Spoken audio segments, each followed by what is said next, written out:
Bonjour, nous voici de retour pour terminer la séquence sur l'électricité avec cette dernière séance qui va se dérouler en deux temps. Le premier temps, ça va être la correction de l'exercice donné. Le deuxième temps, on va s'intéresser à la loi d'Ohm. Allez, je rajouterai même un troisième temps, vous verrez à la fin. Donc l'exercice numéro 14, page 349. Vous me direz, il y a eu deux exercices de données, mais il y a un exercice, le numéro 13, qui était déjà corrigé. En fait, il fallait reprendre la trame, la structure de l'exercice 13 pour refaire l'exercice 14. Donc l'exercice 13, c'était Romain et son sapin de Noël, où il y avait une histoire de guirlandes lumineuses. Là, c'est Amandine et la salle des fêtes. Là encore, il y a des guirlandes lumineuses qu'il faut brancher sur un générateur. Cette fois-ci, ce n'est pas un générateur de 4,5 volts continu comme dans l'exercice 13.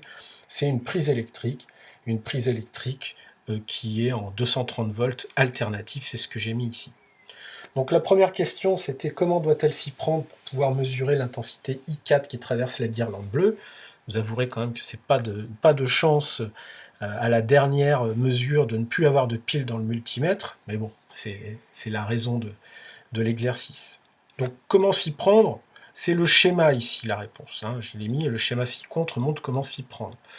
Si vous regardez ce schéma-là et le schéma de l'exercice 13, page 349, hein, vous pouvez retourner voir, si vous cliquez sur le lien vers le livrescolaire.fr, vous allez dans le chapitre 26, vous sélectionnez les exercices, notamment celui page 349, le 13, qui est ici. Et on voit là que le schéma que j'ai fait, que j'ai tracé ici, ressemble beaucoup au schéma qu'il y a sur la correction du numéro 13. J'ai respecté le code couleur pour les guirlandes de couleur, une guirlande rouge, une guirlande jaune et une guirlande bleue. Donc quand on fait le schéma, moi, ce que j'ai fait, ce qui n'est pas fait dans la correction ici, vous voyez qu'ici, il y a juste les flèches de l'intensité. Moi, j'ai rajouté les boucles pour montrer qu'il y a 3 boucles qui passent par le générateur, la prise, et que ces 3 boucles-là passent par ici pour mesurer l'intensité A1. J'ai répertorié d'ailleurs toutes les intensités qu'il y a dans le texte, I1, I2, I3 et I4. Même si je ne le connais pas, ça ne coûte pas très cher de mettre I4 égale un point d'interrogation. Quelle valeur trouvera-t-elle? En général, quand on veut trouver une valeur qui n'est pas dite dans le texte, c'est que c'est un calcul à faire. Donc le seul calcul qu'on sait faire, c'est la loi pour les intensités dans un circuit en dérivation. Il y a plusieurs boucles, et donc c'est quoi? C'est l'intensité dans la branche principale est égale à la somme des intensités dans toutes les autres branches. Donc ça veut dire quoi? Ça veut dire que dans la branche principale, c'est là où passent toutes les boucles. Donc l'intensité de toutes les boucles est égale à la somme des intensités de chaque boucle, ça paraît logique. Donc ça fait I1 égale I2 plus I3 plus I4. Nous, ce qu'on cherche, c'est I4. Donc il faut que I4, qui est ici, soit tout seul d'un côté du égal. Donc il faut que I2 et I3 aillent de l'autre côté du égal. Donc ça, c'est assez simple, il suffit de mettre un moins. Ça fait I1 moins I2 moins I3 égale à I4. Ici, on est en train de faire des mathématiques avec des expressions littérales. C'est là où on voit que les expressions littérales en mathématiques, ça sert à ça, justement, à éviter de passer tout de suite au nombre, ce qui permettrait, on voit qu'ici, il y a moins à écrire là que là avec les données. Et donc, on fait le calcul et on trouve que I4 égale 75 mA ou 0,075 A. Voilà. Ensuite, je vous avais demandé de faire l'animation numéro 11 sur le site PCCL. Cette animation, l'animation numéro 11, la voilà. Donc l'animation numéro 11, c'est pour voir la loi d'Ohm. La loi d'Ohm s'intéresse, comme le nom de cette unité l'indique, on s'intéresse à la résistance. Là, on voit donc, je l'avais déjà expliqué, un rhéostat, c'est une résistance variable qu'on peut faire varier. On voit que plus la résistance du rhéostat est importante, moins la vitesse de l'électricité est importante. On augmente le freinage. Je freine à fond, je ne freine plus, ou je freine quasiment pas. Ici, le but, c'est de tracer un graphique entre ce qu'on va mesurer et entre l'intensité, qui se note I, et la tension, qui se note U. Voilà. Quand on ne mesure pas l'intensité, on voit que plus on augmente la résistance, moins la lampe brille. Bon. Pour faire j'ai fait ici, j'ai mis ici une mesure que j'ai faite avec une des résistances. J'ai pris la résistance jaune, mauve, noir. Donc jaune, mauve, noir, j'ai pris celle-là. Voilà. Ensuite, comment j'ai fait? Déjà, si vous regardez les règles du jeu ici, vous pouvez relire, il faut d'abord allumer le générateur, et on voit que pour 0 volt, il y a 0 ampère. Alors attention, hein, 0 volt, 0 ampère, c'est un point qu'on peut mettre sur le graphique. Tout de suite, je peux mettre que pour 0 ampère, pour 0 volt, j'ai 0 ampère. Ma première croix, elle est ici, à l'origine. Ensuite, j'essaye de trouver des valeurs qui tombent un petit peu rondes. Voilà, donc je vais essayer d'aller à 50 mA. Hop. Alors vous voyez qu'on peut pas, c'est ça où l'animation est bien faite, on ne peut pas avoir 50 pile. Je peux soit avoir 48,9, soit 51,1. 48,9, on est presque à 50. Tout ça, c'est pour 2,3 volts. 1 volt, 2 volts, 3 volts, 2,3, c'est vers là. Et on est un tout petit peu avant 50. Voilà, c'est mon deuxième point. Ensuite, j'augmente, j'essaye d'aller jusqu'à 100 mA. Hop, ah ça y est, pile poil. 100 mA, c'est pour 4,7 volts. 100 mA, 1 volt, 2 volts, 3 volts, 4 volts, 4,7, c'est là environ. Et enfin, je vais essayer d'aller jusqu'à 150 au maximum, je peux aller. Allez, je vais aller chercher 200 mA. Ça ne sera pas exactement comme sur mon document PDF, mais c'est pas grave.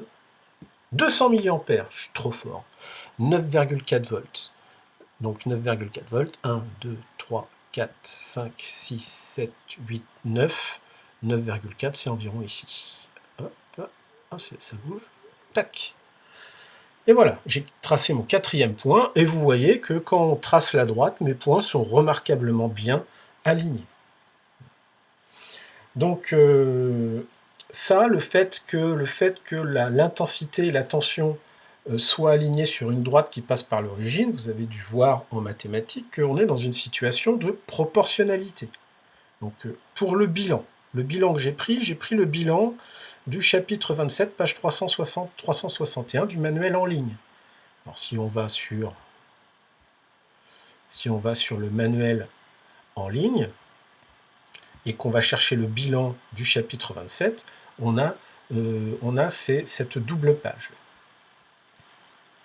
Donc les résistors, les résistances, les mesures de résistance, vous pouvez lire. Hein. Moi, ce que j'ai choisi de mettre dans le document PDF, c'est cette loi-là, ici. Qui dit quoi? Qui dit que la tension aux bornes d'un résistor est proportionnelle à l'intensité I du courant qu'il traverse. Il manque un petit espace ici.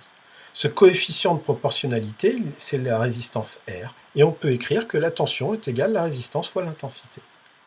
Attention, la tension elle est en volts, la résistance en ohms, l'intensité en ampères. J'ai rajouté, on y reviendra un petit peu plus tard, non, on va peut-être parler directement de l'effet Joule. Donc à quoi ça sert un résistor? C'est un convertisseur d'énergie. C'est-à-dire qu'il convertit l'énergie électrique en énergie thermique. C'est ce qu'on appelle l'effet Joule.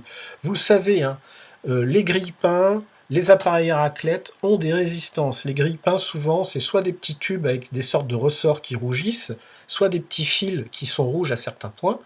Les appareils à raclette, si vous regardez en dessous, vous voyez que vous avez un gros tube qui peut devenir rougeâtre quand la raclette est en marche depuis un certain temps. Tout ça, c'est ce qu'on appelle des résistances. J'ai mis aussi le bilan en image. Ce bilan en image, on voit que là, il y a le petit symbole de la résistance, du conducteur ohmique, et 4 flèches pour voir les différentes choses. Alors, l'effet Joule, ce qui fait qu'une résistance, ça sert à chauffer. Les résistances chauffantes, appareils à raclette, grille-pain. Les fusibles aussi, c'est ce qu'on avait fait. Les fusibles, ce sont des sortes de petites cartouches à l'intérieur. Il y a un petit fil. Quand le courant est trop important, l'effet Joule fait que le métal va chauffer jusqu'à fondre. le fusible, à ce moment-là, grille. C'est ce qu'on a fait l'an dernier avec les filaments de laine d'acier, avec la laine d'acier, si vous vous rappelez. On peut mesurer directement la résistance avec un ohmmètre. Il suffit de brancher la résistance entre la borne COM, la borne commune, et la borne où il y a marqué le signe oméga de ohm. La résistance, quand on voit ici un schéma tout simple, deux schémas tout simples, une seule boucle, quand on met une résistance avec une lampe, en série avec une lampe, la lampe brille moins. Et enfin, vous avez ce qu'on appelle la caractéristique de la résistance, c'est-à-dire la tension de la résistance. Ici, on voit qu'on mesure la tension aux bornes de la résistance. En fonction de l'intensité qui la traverse, eh bien, on obtient une droite qui passe par l'origine, et on peut écrire que la tension est égale à la résistance fois l'intensité. Pour la prochaine fois, côté exercice, faites l'exercice 23 et le « Je résous un problème », page 366 du chapitre 27. Si vous allez sur le chapitre 27, il est où le chapitre 27? Il est ici, tac. Vous allez à l'exercice, donc j'ai dit combien? Page 366, 366, c'est ici. C'est bien qu'ils mettent des petites expressions comme ça. Et l'exercice, c'est 23. Exercice 23 et 29. Donc l'exercice numéro 23 utilise les codes couleurs, les petits anneaux de couleurs qu'il y a sur les résistances. C'est pas très compliqué. Vous essayez de le faire. Je vous proposerai une correction la prochaine fois. Et ensuite, j'aimerais que vous fassiez celui-là, celui qui est intitulé « Je résous un problème ». C'est ce qu'on appelle une tâche complexe. Donc il faut bien lire ce qu'on vous demande, les deux documents, et trouver une réponse. Je vous donne un indice, il faut utiliser la loi d'Ohm, U égale R fois I. D'une manière, vous cherchez, vous utilisez la loi d'Ohm, et là aussi, la fois prochaine, je vous proposerai une correction. Voilà. Quand je parle de la fois prochaine, ça sera dans 15 jours, enfin 14 jours pour être exact. Donc et je vais essayer maintenant je vais vous évaluer sur un peu cette séquence électrique. Alors cette évaluation, elle est un petit peu spéciale, ça sera une évaluation qui se fera en ligne, elle sera sous la forme d'un QCM. Alors, elle sera sous la forme d'un QCM, et ce QCM, c'est un QCM que j'ai fait à partir d'une évaluation sur le site PCCL. Alors cette évaluation, il faut cliquer ici, là, sur ce que j'ai entouré. Si vous allez sur le site PCCL, vous allez jusqu'à ce qui s'appelle les exercices corrigés, et l'évaluation qui nous intéresse, c'est ce bouton-là, il n'y a pas de numéro. Alors vous avez le droit de faire les exercices 27, 28, 29. Hein. Ce sont des exercices en ligne. Vous pouvez commencer. Pour qu'il y ait une tension entre les bornes d'un générateur, il doit être monté dans un circuit fermé. C'est faux, il n'y a pas besoin. On peut mesurer la tension d'une pile sans qu'il y ait besoin de mettre un circuit. Et d'ailleurs, il vous dit c'est correct, cliquez sur suivant. Quelle est la tension, l'unité de la tension électrique? C'est le volt. Vous validez, c'est bien, passe au suivant, etc. Je vous conseille de le faire, vous avez largement le temps de faire ces exercices-là. Maintenant, moi, ce que je vous conseille surtout, c'est de faire l'évaluation bilan électricité.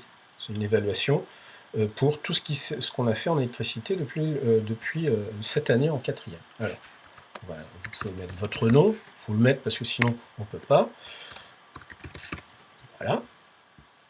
Ça vous rappelle, c'est une activité qui est notée sur 20 questions, 1 point par question. Attention, c'est un véritable QCM. C'est-à-dire que les Anglais, qui sont les rois du QCM, ils estiment que comme quand on vous pose la question, on vous donne la réponse, elle est juste cachée avec 2 autres réponses ou 3 autres réponses qui sont fausses, à ce moment-là, il faut juste trouver la bonne réponse, il ne faut pas l'inventer, il ne faut pas la créer. Donc il faut être capable de trouver la bonne réponse. Donc si vous trouvez la bonne réponse, c'est 1 point. Si vous ne répondez pas, c'est 0. Mais attention, si la réponse que vous donnez n'est pas la bonne, on enlève 1 point. Voilà. Et puis voilà, vous avez des questions. Vous pouvez valider. L'appareil qui mesure des tensions, c'est le voltmètre. Si vous ne validez pas, le logiciel ne prendra pas en compte. Vous avez un petit compte à rebours ici. J'ai jamais vu quelqu'un mettre plus de 24 minutes à le faire. Vous validez, vous faites les 20 questions. Il y a 2 questions par page. En tapant, vous naviguez entre les pages avec ces 2 flèches de navigation, là. Tac, tac, tac, tac, tac, tac, tac. Et à la fin, quand vous avez répondu à toutes les questions, que vous avez validé, vous appuyez sur terminer. Alors évidemment, M. Lambert, il a eu que 1 sur 20. C'est normal, il n'a répondu qu'à une seule question. Mais il a bien répondu, effectivement, c'était le voltmètre. Vous voyez qu'il y a encore une petite flèche de navigation ici. Quand vous tapez ici, ça vous donne toutes les questions que vous avez eues bon, et toutes les questions que vous avez eu faux ou pas répondu. Regardez bien, il n'y a pas de numéro. C'est-à-dire que là, ici, vous avez les compétences qui sont évaluées dans chaque question. À vous de retrouver quelle question vous a posé problème. Vous pouvez faire ce questionnaire autant de fois que vous voulez. Si vous voulez le refaire une fois suivante, vous recliquez dessus, vous remettez votre nom ou un nom fictif, hein. De toute façon, c'est pas enregistré, et vous le refaites jusqu'à ce que vous ayez au moins 18 sur 20. Voilà. Attention, certaines questions, il ne faut pas répondre au hasard, il faut réfléchir un petit peu. Certaines questions demandent des calculs. Hein. Voilà, faut pas essayer au pifomètre. Hein. Là, vous aurez besoin, dans certains cas, de votre calculatrice. Voilà. Notamment sur ces questions-là, là, avec des graphiques entre la tension et l'intensité, sur la loi d'Ohm, qu'on vient de voir. Là aussi, vous en aurez besoin. Là, bon, là, on peut le faire de tête quand même. Il y a une petite conversion à faire, mais c'est assez compliqué. C'est assez facile, pardon. C'est pas compliqué. Voilà. Alors, cette évaluation, une fois que vous l'avez faite ici et que vous avez eu 20 sur 20, moi, j'ai aucun accès au résultat. Hein. Donc, pour que j'ai un accès au résultat, il faudra cliquer sur le lien qu'il y a sur Pronote et vous tomberez sur cette évaluation-là. Là, j'ai fait des captures d'écran. J'ai fait des captures d'écran de certaines questions. J'en ai mis une dizaine. Et là aussi, j'ai repris les mêmes règles. Sauf que là, j'ai tout multiplié par 2 pour ne pas avoir des demi-points. Bonne réponse, plus 2. Pas de réponse, 0. Mauvaise réponse, moins 1. Il y a 10 questions. C'est une note sur 20. Ouais.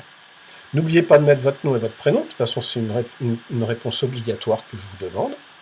Et puis moi, après, je corrigerai et je mettrai une note sur Pronote pour vérifier que vous faites bien votre travail. Certaines questions ne sont pas simples, mais vous avez 14 jours pour trouver la réponse, pour vous entraîner.